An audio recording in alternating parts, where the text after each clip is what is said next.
Pemirsa, penghentian pembangunan long storage di Muara Tukat Mati oleh pihak Kehutanan Provinsi Bali menimbulkan protes dari kalangan warga Kuta dan Legian. Padahal proyek di wilayah Patesari Kuta ini bertujuan menanggulangi banjir yang sering kali melanda Kuta, Legian, dan sekitarnya.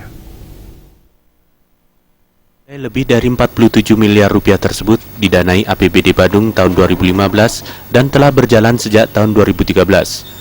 Namun secara resmi proyek ini dihentikan sejak Sabtu 29 Agustus lalu melalui perangkat Polhut Dinas Kehutanan Provinsi Bali yang berjaga di lokasi.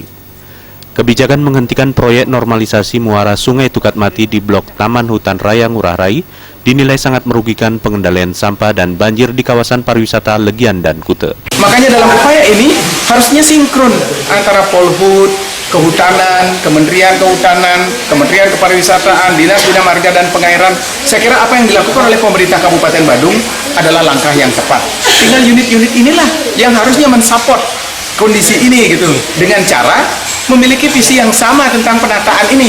Ini kan visinya berbeda. Jika penanggulangan banjir di Muara Tukat Mati ini tidak dikerjakan dan sekarang musim penghujan sudah dekat akan memasuki bulan Oktober, November, Desember, Januari, Februari puncaknya, maka dijamin Kuta pasti akan mengalami banjir. Dan oleh karena itu penyetopan ini tentu sama artinya juga upaya dari Polhut untuk membuat Kuta menjadi banjir. Sehingga kita juga di Legian ini merasa keberatan dalam artian kenapa yang sudah ditata dengan anggaran yang disediakan oleh Pemda tingkat 2 Badung kemudian dari Polhut sendiri menutup apa rencana beliau, kita tidak tahu. Karena Legian itu kita lihat sendiri itu Tukat Mati itu jalurnya itu ada di tengah-tengah daerah pariwisata.